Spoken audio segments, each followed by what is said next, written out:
Who do we have here? Alex Nicol. Alex, now you used to work for the federal government. I did, yeah, for 7 years. Doing what? I was policy advisor for a Liberal Party senator. Okay. And you were saying about you working with the windmills? Yeah, so the area that I was working in was renewable energy.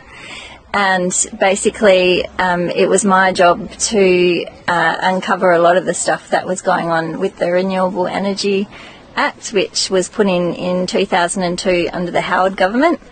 So that was the Liberal Party put the act in place, and I was looking at the mess that it had created. And what a lot of people don't understand is that the Renewable Energy Act creates a subsidy environment where if you build wind turbines, you're paid between $600,000 and $900,000 per turbine per year as a subsidy alone. Well, if it's on your property.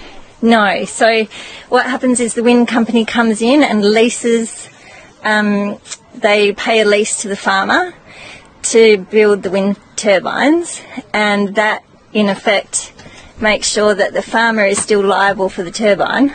Okay. And they pay a lease of $12,000 a year, usually, and the company gets paid between $600,000 and $900,000 per turbine per year.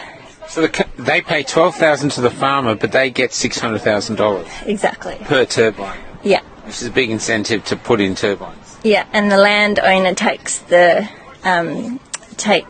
liability for the turbine. So he gets $12,000 a year, but if anything happens to it, he's got to fix it, or she's got to fix it. Yeah, when they catch on fire, Yeah. they're responsible for their neighbours' properties going up in smoke.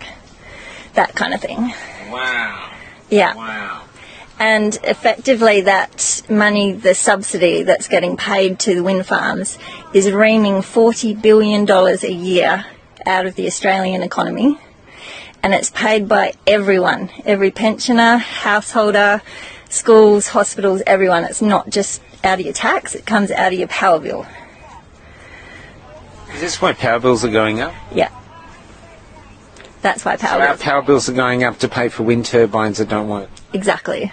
And why don't they work? So they don't work because, for a start, they draw power off the grid, so they have to have coal-fired power in order to turn. They're not windmills, they're turbines.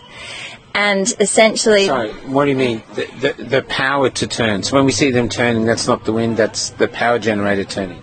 Essentially, they have to draw power off the grid, so they have to draw coal-fired power off the grid in order to turn.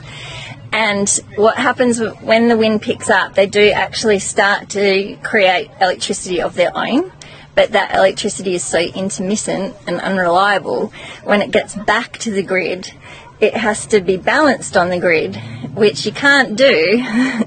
And like with your coal-fired power station, you can't ramp your coal-fired power stations up and down.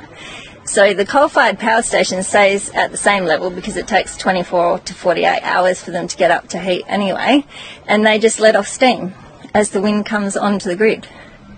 So there's absolutely nothing about them that works apart from reaming that amount of money out of the Australian economy, and it's going offshore.